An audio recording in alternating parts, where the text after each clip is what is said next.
Hola lectores, ¿dónde estáis? Yo ahora mismo estoy en el Apocalipsis a través de la lectura de Relaciones Misericordiosas, los relatos del flamante Nobel de Literatura László Krasznahorkai. Si os parece, y como este vídeo viene bastante cargadito, me salto las preceptivas disculpas por ir tan tarde con los resúmenes de lectura. Sin ir más lejos, estoy haciendo en noviembre el resumen de las lecturas que llevé a cabo durante los meses de mayo y junio. O sea, llevo un atraso importante, pero estoy decidido y preparado anímicamente para ponerme manos a la obra y retomar la grabación de estos vídeos para ponerme al día. No es excusa, pero seguramente la razón por la que he postergado un poco la grabación de este vídeo es precisamente porque viene bastante cargadito.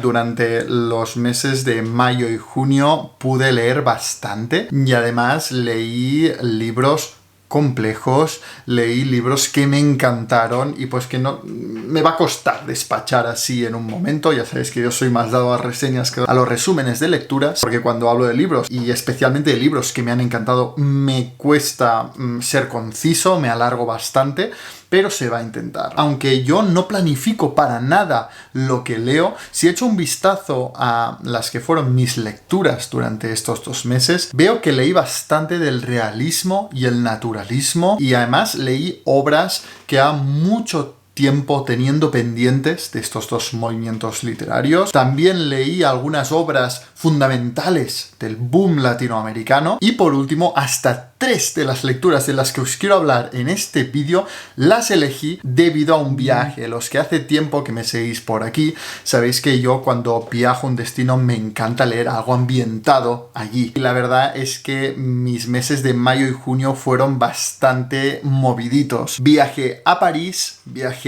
a Valencia por la Fira Libra Valencia y viajé a Madrid por la Feria del Libro de Madrid. Así que sin más dilación, bienvenidos a este viaje literario, bienvenidos a Trotalibros.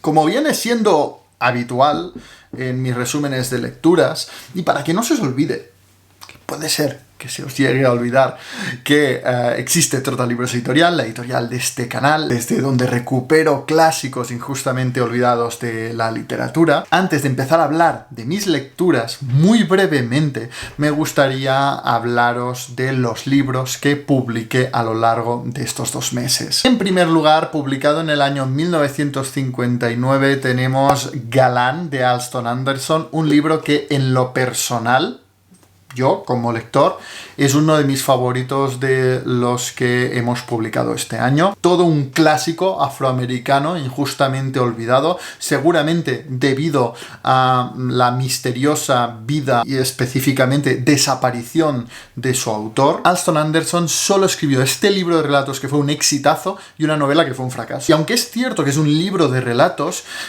tiene una unidad debido a que todos los relatos están interconectados a través de sus personajes. Unos personajes compartidos que nos adentran a la cruda realidad, a la marginalidad de las comunidades afroamericanas de la época. Nos acercan a su forma de hablar, a su rutina, a su pobreza, a sus costumbres, a su idiosincrasia, y todo esto, y para mí lo más importante, sin entrar a juzgarlo. Es un libro maravilloso. Publicado originalmente en el año 1943, dimos la bienvenida al catálogo de Trotalibros Editorial a Dorothy Whipple a través de Eran Hermanas. Sin duda, el que ha sido el bestseller, el libro más vendido de la editorial este año. En esta novela, Dorothy Whipple nos sitúa en la Inglaterra de los años 30, nos presenta a 3 hermanas, a Lucy, a Charlotte y a Vera, 3 hermanas muy distintas que además se casan con 3 hombres muy diferentes, y esto marca fuertemente sus vidas y su evolución, para al cabo de un tiempo reencontrarse y comprobar cómo ha cambiado cada una de ellas. Es un libro muy accesible pero a la vez muy sutil, que denuncia con una crítica muy aguda a la sociedad inglesa de la época. Si os gusta Elizabeth von Arnim, este libro os va a encantar. Y por último, publicado originalmente en el año 1948, el que para mí es uno de los grandes fichajes de Trotalibros Editorial, Capturo el castillo de Dodie Smith. Para que os hagáis una idea, Dodie Smith es la misma autora que 101 Dálmatas, y no obstante, a nivel literario, es Capturo el castillo el considerado como su obra maestra, el que ha marcado generaciones enteras de lectores en Inglaterra. Capturo el castillo, que por cierto es uno de los libros favoritos de J.K. Rowling, la autora de Harry Potter, es la entrañable y encantadora historia de la joven Cassandra Mormaine, que vive junto a su excéntrica familia en un castillo medio en ruinas. Y su vida y la de toda su familia va a cambiar para siempre cuando llegue al castillo sus nuevos propietarios, unos estadounidenses. Si os gustan autores como James Hilton o libros como Oh, qué espléndida música, este libro os va a encantar. Y ahora sí, sin más dilación, pasamos a las que fueron mis lecturas a lo largo de los meses de mayo y junio. Y empezamos fuertes con El obsceno pájaro de la noche, del escritor chileno José Donoso, publicado en 1970. Y empezar con este libro no es empezar fuerte solo por su longitud, sino sobre todo por su complejidad. Yo leí este libro junto a Marta de No Solo Clásicos, que fue una experiencia increíble. Y la verdad es que hacía muchísimo tiempo que tenía pendiente este libro, pues suele ser citado como una de las obras imprescindibles del boom latinoamericano, junto a otras tan conocidas como 100 años de soledad o Conversación en la catedral. Pero la razón por la que quizá no es tan famosa o como mínimo no es tan leída como estas es debido a que sin duda es la obra más críptica del boom latinoamericano. De hecho, me cuesta tejer una mínima trama, una mínima sinopsis. Casi todas las ediciones se centran en sus contraportadas en la trama de que don Jerónimo Azcoitía, un hombre atractivo y poderoso, un adinerado y respetado político cuyo matrimonio representa una de las mayores fortunas del país, tiene la desgracia de que no logra tener un hijo, descendencia, por mucho que lo intente. Y finalmente, cuando lo consigue, don Jerónimo se queda horrorizado al comprobar que su hijo, Boy, es de una deformidad inconcebible, abyecta, monstruosa, y decide coger una de las fincas familiares que tiene y encerrar a su hijo allí, creando un mundo en el que la deformidad es la norma. Empieza a habitar la finca de personas deformes recogidas de todas partes del mundo y proteger así a su hijo del mundo de afuera, hacerlo vivir en un mundo donde pues la deformidad, lo feo, lo abyecto es la norma. Y en cualquier caso la belleza sería realmente lo monstruoso. Y aunque es cierto que esta trama es una parte fundamental de la historia, es tan mínima que se hace inevitable cuando uno lee el libro de haberse sentido algo engañado al no encontrarse lo que le había prometido la contraportada. Para mí, por ejemplo, es mucho más importante la trama que se desarrolla en un antiguo convento de la familia y cómo las monjas, las ancianas y el narrador se mueven entre sus pasillos y sus celdas que esa trama que se suele mencionar, ¿no? En cualquier caso, en El obsceno pájaro de la noche, lo menos importante es la trama. Y es que esta novela es de una genialidad delirante, de una estructura tan monstruosa y deforme como los personajes que la protagonizan. Sin duda, uno de los elementos que entraña más dificultad para el lector es el tema de la identidad del narrador, que en todo momento está transformándose, vive como en una metamorfosis constante. Y esta decisión estilística, narrativa, ya nos dice mucho de uno de los grandes intereses de José Donoso en El obsceno pájaro de la noche, como es la identidad. Es que aquí todas las identidades son líquidas, cambiantes, mutables. Por supuesto, aborda muchos otros temas, como la diferencia de clases sociales, el encierro y cómo se relaciona lo monstruoso y lo grotesco con la belleza y el poder. En fin, no me quiero alargar más con El obsceno pájaro de la noche porque tenéis su reseña reseña disponible en el canal. Os la dejo por aquí arriba por si os interesa profundizar más. Ahí hablé largo y tendido de este libro que a mí de verdad me encantó. También lo sufrí, pero sin duda estará en mi top 10 de lecturas de este año. Es un libro en el que se hace inevitable perderte en algún momento, pero es que escribe tan bien José Donoso que es que te da igual. Me pasó algo parecido con Hielo de Anna Kavan, ¿no? Es decir, no sé muy bien qué está pasando, pero es que me dejo llevar. Porque me lo cuentas tan bien que solo cómo lo cuentas no necesito ni historia verosímil o coherente. Muy pero que muy recomendable, pero yo no recomendaría este libro para empezar con José Donoso. Antes recomendaría empezar con un libro más breve como puede ser El lugar sin límites, que también hay algo de experimentación sobre el tema del escenario y de la identidad, pero de una forma más medida que como ocurre en El obsceno pájaro de la noche. Mi siguiente lectura fue por recomendación de María, del canal Cumbres Clásicas, que hace mucho tiempo, yo diría que en los albores de su canal de BookTube, hizo una reseña de este libro. Me lo fui a comprar, se quedó en la estantería y hasta que en el mes de mayo no fui a Valencia para asistir a la Fira del Llibre a Valencia, no me decidí a leerlo de una vez por todas, y no es otro que Cañas y Barro de Vicente Blasco Ibáñez, publicado originalmente en el año 1902 y hoy en día considerado una obra imprescindible de literatura española, o en cualquier caso uno de los máximos exponentes del movimiento naturalista fundado por Émile Zola en España. Y me lo llevé precisamente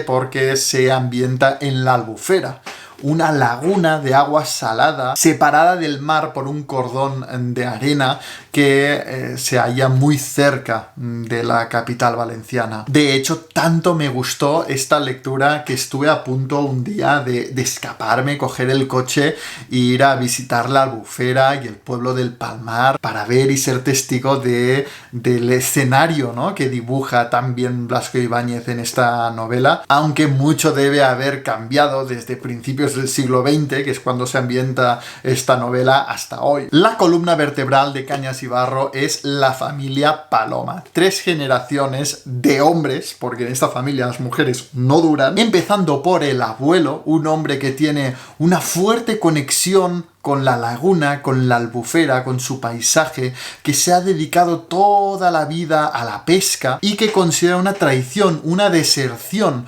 cualquier actividad en la laguna que no sea la pesca. Y es que ve impotente cómo cada día la laguna se va llenando de tierra para convertirla en arrozales en detrimento de la pesca. Y de hecho hoy la actividad primordial en la Albufera es el arroz. Así que tan desencaminado no iba el tío Paloma. También conocemos a su hijo, a Tony, un hombre robusto, de pocas palabras, pero muy honesto y muy trabajador. Tony es el hijo perfecto hasta que decide no seguir los pasos de su padre. Y no solo esto, sino que hace lo que más puede horrorizar a su padre, que es dedicarse al cultivo del arroz.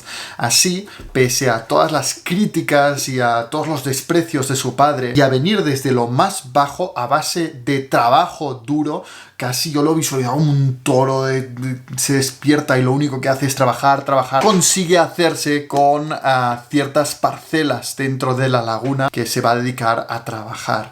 Es el ejemplo de hombre que quiere prosperar a base de trabajo duro. Y si Tony supuso una decepción para su padre, su hijo, Tonet, a su vez también lo va a decepcionar a él. Y es que es todo lo contrario que su padre. El atractivo Tonet es despreocupado y vago. Digamos que tiene cierta intolerancia al trabajo. Así se desentiende del proyecto y las expectativas de su padre y Tonet se alista al ejército para ir a luchar a Cuba. Y es a su regreso que la relación que tiene con una amiga de la infancia va a revolucionar todo el pueblo del Palmar. A través de esta historia en la que la relación de Tonet con Nela va a ocupar un lugar central, Blasco Ibáñez va construyendo un retrato paisajístico y costumbrista de los habitantes de la Albufera a principios del siglo XX, de cómo era su vida, de cómo trabajaban,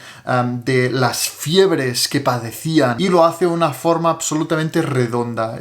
A mí este es el adjetivo que me viene cuando pienso en Cañas y Barro. Es un libro redondo, todo encaja. Recuerdo la fuerte transición entre el desorden, el caos, el delirio del obsceno pájaro de la noche al orden, cada palabra en su sitio, con su adjetivo bien encontrado, con los personajes que encajan a la perfección y se entrecruzan en el momento idóneo de Cañas y Barro. Blasco Ibáñez nos ofrece un gran abanico de personajes muy coherentes, muy redondos, muy bien trabajados, que se cruzan de forma magistral y con los que alterna descripciones y reflexiones muy costumbristas sobre la vida en aquella época y en aquel lugar. Y claro está, porque si no, no sería una obra naturalista, utiliza estos personajes paradigmáticos para contraponer el amor, el deseo, las pasiones y la fuerza de voluntad a las costumbres, las normas sociales, el orgullo o el dinero. La verdad es que lo disfruté muchísimo, no podía parar de leer. Es asombroso cómo hay libros así, clásicos así, de la literatura española, de las que no se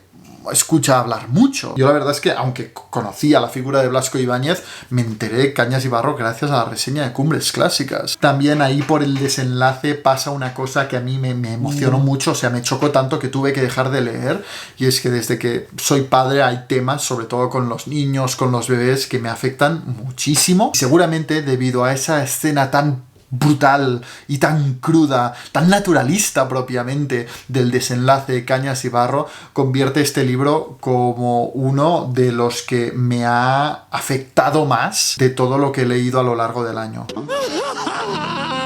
Es que ya os digo, tuve que dejar de leer. Magistral, Blasco Ibáñez. Lo disfruté muchísimo. Si tenéis otra recomendación de Blasco Ibáñez, por favor dejadmelo en los comentarios, porque quiero seguir leyendo a este autor. Y seguramente lo lea en mi próxima visita a Valencia. Y por si no había tenido suficiente naturalismo con esta obra imprescindible, el naturalismo español, como me fui de viaje un fin de semana a París, decidí llevarme conmigo la obra fundadora del naturalismo, Thérèse Raquin de Émile Zola, publicada en el año 1867. De hecho, como curiosidad, Vicente Blasco Ibáñez y Émile Zola se llegaron a conocer.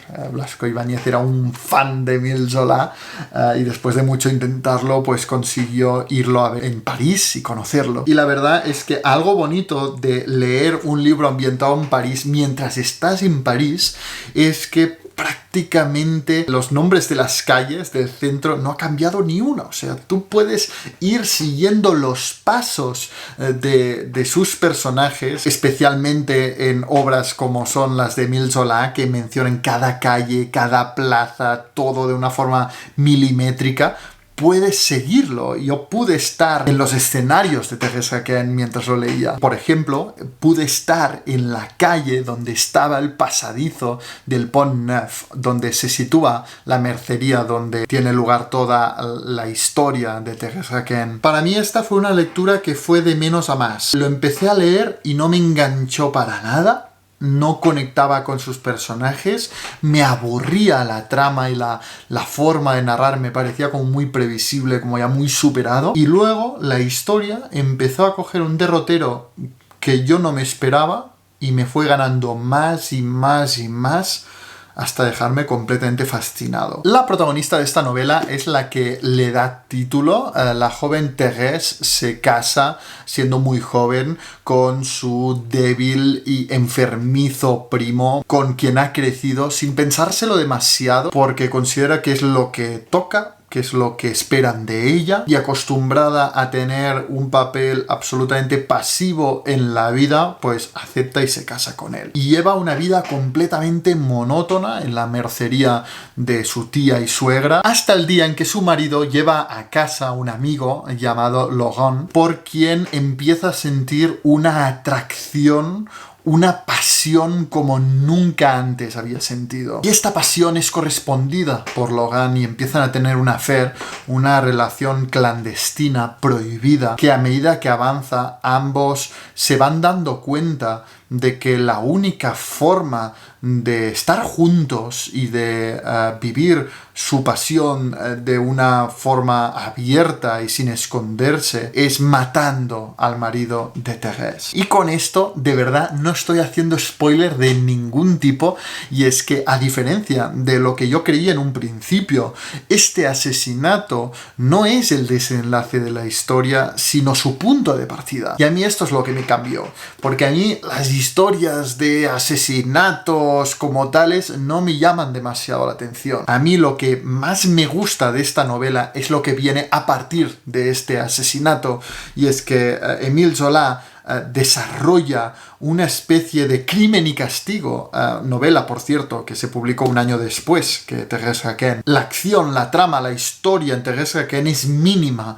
Lo que le interesa a Émile Zola es el estudio del temperamento, de la evolución psicológica de los dos patéticos protagonistas asesinos. Vamos a ir indagando en su culpa, en sus remordimientos, en su miedo, en su rabia, en la soledad del pecador, en la soledad del asesino, en la imposibilidad de alcanzar la felicidad debido a cómo han querido alcanzarla. Toda la novela se centra en ese purgatorio psicológico de los dos protagonistas, lo que lo convierte en una novela extremadamente asfixiante, opresiva y oscura. Me gustó muchísimo. De hecho, junto al Tugurio, son mis dos obras favoritas de Émile Zola, mucho más que obras tan conocidas como Germinal. Muy, pero que muy recomendable. Y después de esta doble ración de naturalismo, me puse a leer un par de libros breves latinoamericanos,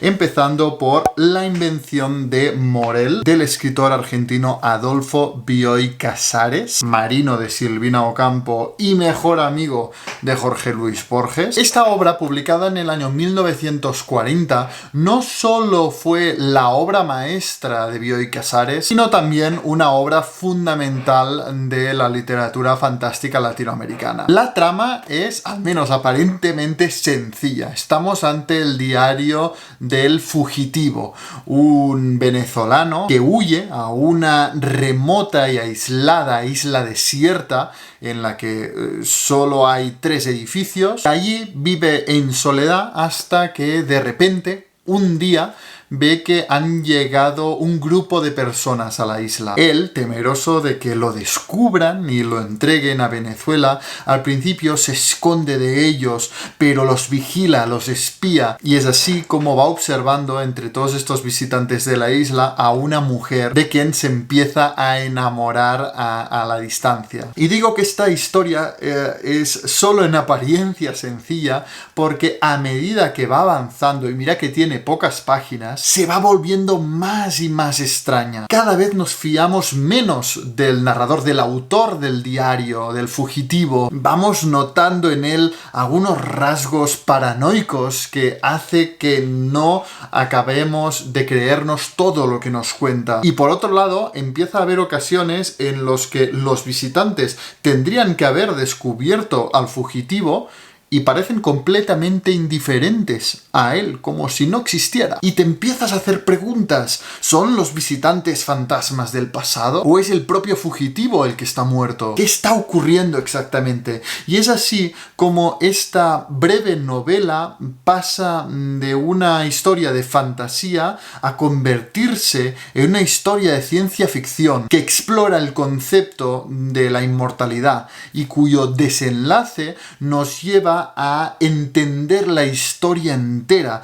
Es como que te dan ganas de releer el relato entero una vez te lo has terminado y has resuelto el rompecabezas. La verdad es que lo disfruté mucho, y mira que este tipo de historias a mí no son las que me suelen gustar más, pero por ejemplo si sois tan fans como yo de series como Perdidos, Lost, os va a encantar este libro. De hecho, los guionistas de Perdidos han mencionado la invención de Morel como una de las fuentes de inspiración para construir la serie, ¿no? Sí que tiene ciertos paralelismos, sobre todo en las últimas temporadas de Lost, ¿no? Cuando todo se volvía más filosófico y más metafísico. Y la segunda novela breve que leí fue Aura, del escritor mexicano Carlos Fuentes. Publicada en 1962, esta novela breve también es una de las más conocidas de Carlos Fuentes, un escritor que escribió novelas muy diferentes entre sí y sin duda Aura destaca en su línea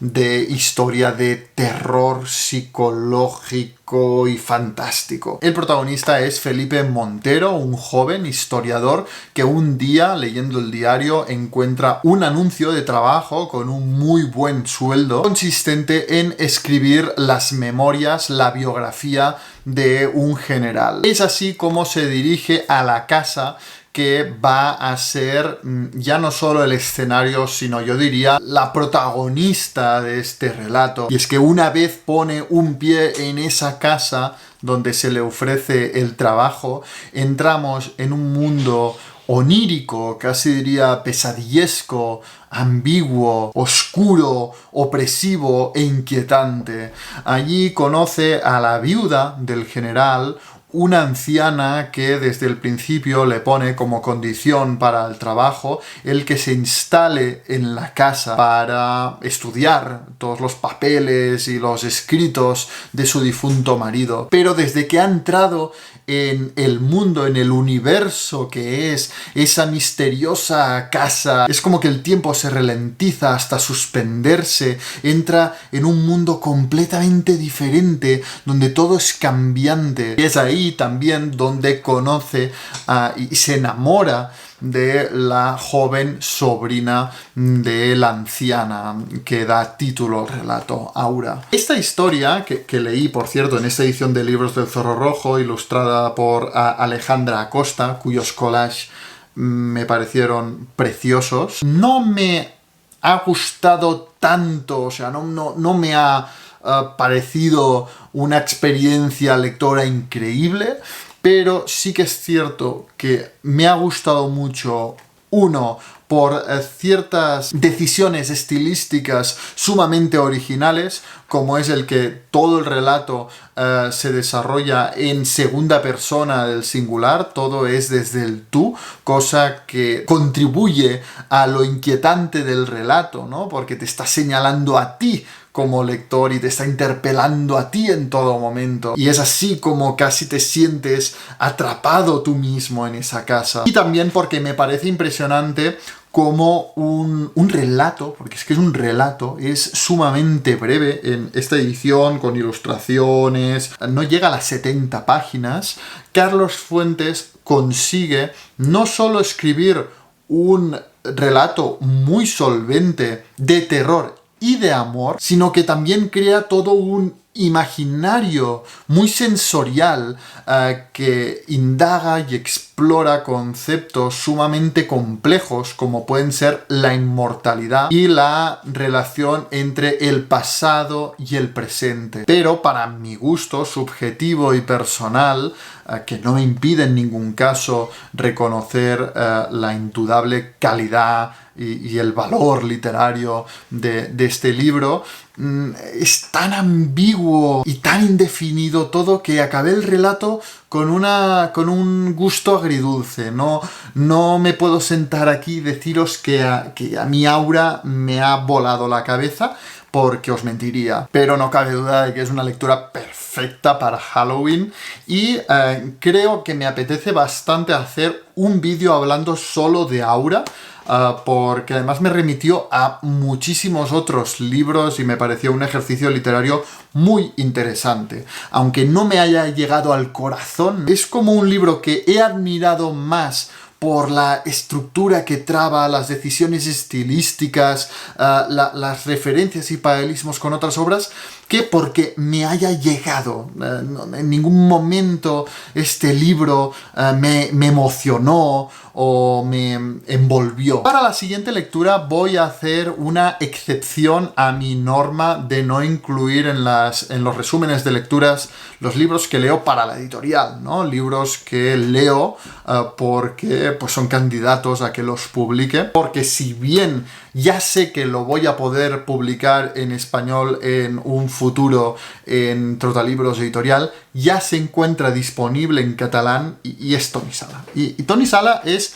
la excepción de todo lo que hago. es mi único escritor vivo de la editorial. A mí ya sabéis que me encanta este escritor, es uno de mis escritores contemporáneos favoritos, y ahora en 2025 ha sacado Asanaris, libro con el que cierra su trilogía de la muerte, que empezó con Los chicos y continuó con Persecución. Y no puedo evitar hablaros de este libro, del que sin duda os voy a hablar más en el canal una vez lo publique en español, porque es que Tony Sala lo ha vuelto a hacer. A mí este libro, como todos los de Tony Sala, me destrozó. Pude leerlo antes de que se publicara en catalán, pude intercambiar sugerencias, ¿no?, con el autor.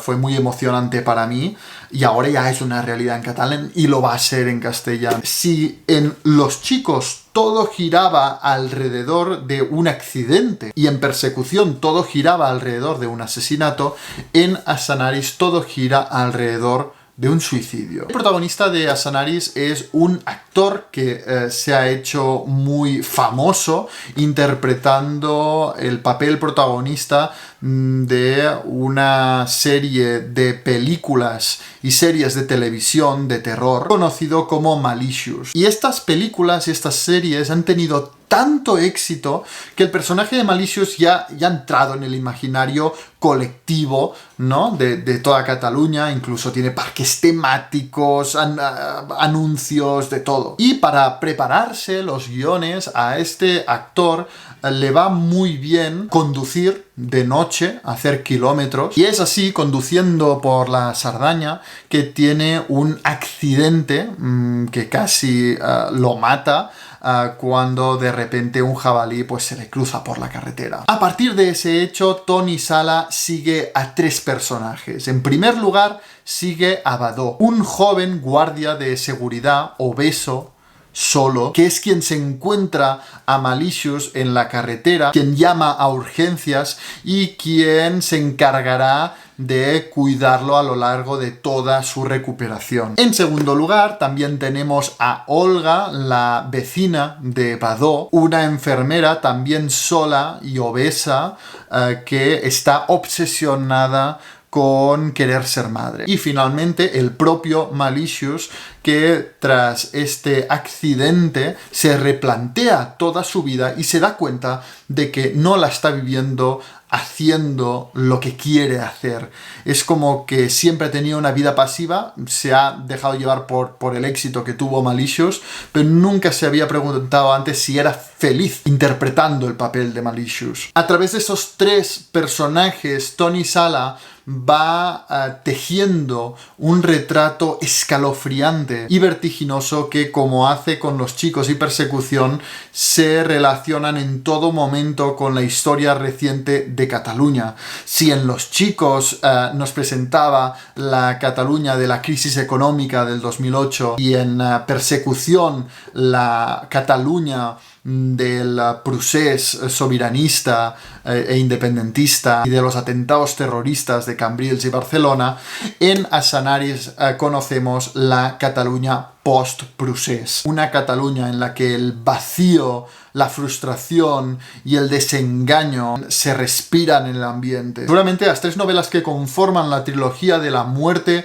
Asanaris es la más incómoda y la más dura. La forma que tiene Tony Sala de entrar en la atormentada conciencia de sus personajes y las increíbles digresiones que abre en todo momento para explorar sin ningún asomo de piedad hacia el lector, las insondables tinieblas del alma humana, la gravedad insuperable de la muerte y el sinsentido de la vida, lo minúsculos y patéticos y solos que estamos, cómo disecciona tanto la sociedad catalana, pero también los rincones más inconfesables de nosotros mismos, de nuestro miedo a la muerte, nuestro miedo a la soledad, en fin, increíble. Ya estamos trabajando en su publicación en español y aunque son novelas autoconclusivas, podéis leer Asanaris sin haber leído ni Persecución ni Los chicos.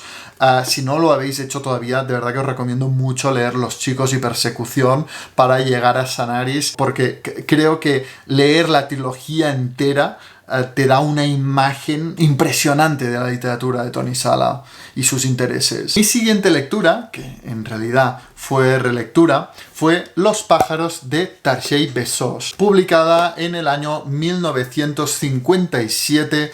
Esta novela fue la que publicó justo antes de escribir su obra maestra, El Palacio de Hielo, y segundo título que publiqué en Trotalibros Editorial. Yo ya había leído este libro, que en su momento me gustó, lo leí en inglés, pero quería releerlo en la traducción al español que ha publicado Nórdica. Además, tuve el tremendo honor de charlar sobre Tarjei Besós en modesta librería con el editor de Nórdica, Diego Moreno. Yo es que estaba en esa presentación y no me podía creer. Es algo muy reciente esto de pensar en la literatura nórdica y pensar en novelas negras tipo Stieg Larsson. De hecho, seguramente surgió del bestseller de Stieg Larsson. Pero en realidad, si la literatura nórdica se tuviera que identificar con un estilo, con unos intereses, con una corriente literaria, sería sin duda la que fundó Tarjei Besós con libros como Los pájaros o El Palacio de Hielo, y que seguirían autores como Jon Fosse o este otro libro que ahora no me vendrá el nombre, que publica ahora Anagrama, que también sigue esta corriente, ¿no? Ese estilo muy minimalista, muy suave, muy atenta y observadora a la belleza de la naturaleza, a retratar cosas tan complejas como la soledad y la muerte de una forma muy sosegada y muy sutil. Así pues, quien haya leído El Palacio de Hielo sabe lo que se va a encontrar en Los pájaros, ¿no? Ese estilo minimalista que te coge de la mano y te lleva a admirar las maravillas de la naturaleza, ¿no? En El Palacio de Hielo, una cascada helada; en el caso de Los pájaros, los bosques, el lago, el vuelo de la becada, y lo relaciona con la sensibilidad de sus incomprendidos protagonistas. En el caso de El Palacio de Hielo, dos niñas, y en el de Los pájaros, el de dos hermanos, Mattis y Hek, que no tienen nada de niños, están en su cuarentena, pero siguen viviendo juntos desde que se murieron sus padres, porque Mattis simplemente no podría tirar adelante sin su hermana. Mattis es conocido por todo el mundo como el simplón, y es que padece cierta discapacidad intelectual, y esto hace que no pueda trabajar, y si no puede trabajar no puede aportar dinero a casa, y si no puede aportar dinero a casa pues se siente culpable por ser un lastre, una carga para su hermana, y teme que algún día ella se canse de él y lo abandone. Y ya desde el principio del relato, cuando por la ventana de su habitación observa el vuelo de la becada, lo interpreta como una señal de los cambios que se acercan en sus vidas. Mattis, o el simplón, es muy incomprendido en la comunidad en la que vive y en la que se mueve, ¿no?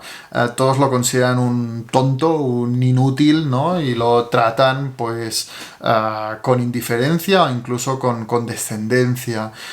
Pero Tarjei Besós tiene esa habilidad de seguirlo, meterse en su mirada y ver que Mattis ve muchas cosas que el resto de personas no ven, precisamente por su sensibilidad, por su forma diferente de observar la naturaleza y sus señales. Tiene una lógica completamente distinta. Y si bien es cierto que se le escapan muchas cosas de las actitudes de sus vecinos o de las decisiones que toman, y que tú, como lector adulto que eres, leyendo este libro, ves lo que está ocurriendo, ¿no? Y lo entiendes, a diferencia de él, ve muchas cosas que a los otros se le escapan también. Y esto es Los pájaros, una ventana al universo tal y como lo vive y lo observa Mattis. Es una entrada a su imaginario. No encontraréis en este libro mucha trama. La quietud de la naturaleza parece impregnar todo el relato, pero esta quietud, esta falta de trama, se ve completamente compensada por un simbolismo muy bien encontrado y una mirada muy original y muy sutil, la de su protagonista. Mi sensación al leer Los pájaros es que fue como el ensayo, fue como se preparó Tarjei Besós antes de escribir El Palacio de Hielo, ¿no? Que es el mismo universo y los mismos intereses que Los pájaros, pero quizá en El Palacio de Hielo es más lírico, tiene más imaginación, construye lugares como el Palacio de Hielo, ¿no? Que desbordan imaginación. Y Los pájaros todavía es una novela mucho más realista. Pero me atrevería a decir que si os gustó el Palacio de Hielo os va a gustar Los pájaros, y si os gustó Los pájaros os va a gustar el Palacio de Hielo. Y por último, y como cada año cuando voy a Madrid para asistir a la Feria del Libro de Madrid, me leo un libro ambientado en la capital de España, y este año ha sido Misericordia de Benito Pérez Galdós, publicado en el año 1897. Yo de Pérez Galdós solo había leído la que se considera su obra maestra, Fortunata y Jacinta, que me encantó, y la verdad es que me moría de ganas de leer algún otro libro de Pérez Galdós, y especialmente alguno ambientado en Madrid, porque es cierto que solo con la lectura de Fortunata y Jacinta, yo cada vez que voy al centro de Madrid, a Plaza Mayor, a las calles circundantes, que veo el Madrid de Fortunata y Jacinta, veo las gentes y los personajes de Fortunata y Jacinta, y la lectura de ese único libro cambió totalmente mi forma de ver Madrid. Para mí ya Madrid es el Madrid galdosiano, por lo que me moría ganas de seguir indagando en ese Madrid. Y aunque Misericordia comparte algunos elementos de Fortunata y Jacinta, digamos que más con Fortunata que con Jacinta, ¿no? Porque nos lleva a un Madrid bastante diferente del Madrid por el que se movían las altas esferas, ¿no? Los aristócratas y los burgueses. Nos lleva al Madrid más marginal y más pobre. Misericordia fue una de las últimas novelas que escribió Benito Pérez Galdós, y es considerada, después de Fortunata y Jacinta, una de sus más importantes obras. Ya os digo, la ambientación de Misericordia son los barrios más pobres, más bajos, más marginales del Madrid de la época. Y sus protagonistas son los vagabundos y los pordioseros que pedían limosna en la entrada de la iglesia. De hecho, uno de los personajes más entrañables de Misericordia, que tiene una curiosísima forma de hablar con su propio vocabulario y su propio idiolecto, está inspirado en un vagabundo real que conoció Pérez Galdós y que iban a pasear juntos por Madrid y Galdós lo invitaba a comer. Esto es algo que noto cada vez que leo a Pérez Galdós, ¿no? Su ojo y su oído, siempre sus novelas me dan la sensación de que se inspiraba en personas reales, en sus formas de hablar,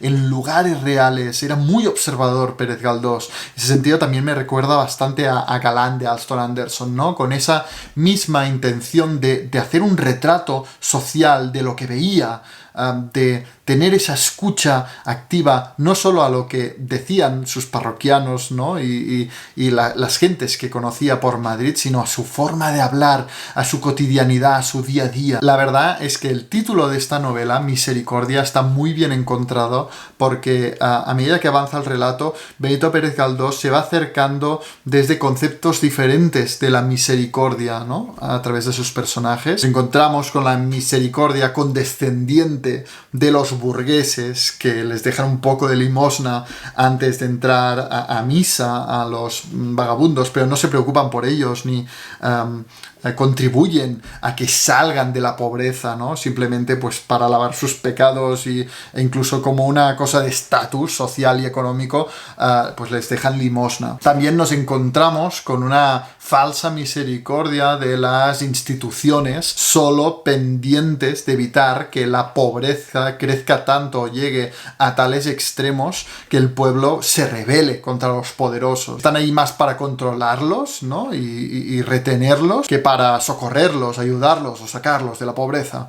Es como que su misión es sacarlos de las calles para que no molesten. Y finalmente llegamos al concepto real, verdadero, genuino de la misericordia, el que surge de la empatía, de la bondad más noble, que en esta novela no se encuentra ni en los ricos, ni en los poderosos, ni en las instituciones benéficas, sino precisamente en una de las vagabundas y seguramente una de las más pobres, que es quien protagoniza la novela, Benigna. Y nos encontramos a Benigna pidiendo limosna, como tantos otros vagabundos en la entrada de la iglesia, pero en su caso no pide limosna para ella, sino para otros mendigos de los que se hace cargo y ayuda. Y sobre todo para alguien que la novela sitúa en un escalafón todavía inferior al de los mendigos, porque los mendigos pueden mendigar, pueden pedir limosna, pero una viuda burguesa caída en desgracia por honor, orgullo y reputación nunca podría pedir limosna. Y esto es precisamente lo que le ocurre a doña Francisca, la antigua señora de Benigna, que después de enviudar cayó en la ruina y de hecho vive del poco dinero que consigue su antigua criada, Benigna. Como en Cañas y Barro, Galdós lo que hace en Misericordia es presentarnos un riquísimo abanico de personajes completamente entrañables, casi diría dickensianos, ¿no? Porque son casi caricaturas, pero entrañables, con su propia forma de hablar, con sus propias manías, pero en cualquier caso muy coherentes e interesantes, que les sirven para llevar a cabo una radiografía social de las clases más pobres del Madrid y de la España de la época. Misericordia es una novela muy conmovedora que explora la soledad y el desamparo de los pobres y también la generosidad, la empatía y la solidaridad que muchas veces se encuentran donde menos cabría esperar. Es evidente que Misericordia no tiene la ambición de Fortunata y Jacinta, que es un tocho, pero yo lo disfruté muchísimo y poderlo leer en Madrid además fue precioso. Y esto es todo lo que leí a lo largo de los meses de mayo y junio de este año. Dejadme en los comentarios si os ha llamado la atención algún libro en especial, si os gustaría que de alguno de estos libros hiciera una reseña específica donde profundizara más, porque siempre leo vuestros comentarios, muchas veces decido qué libro reseño y cuál no, siguiendo vuestras sugerencias. Y sobre todo, no olvidéis suscribiros en el canal para no perderos ningún vídeo. Leen mucho.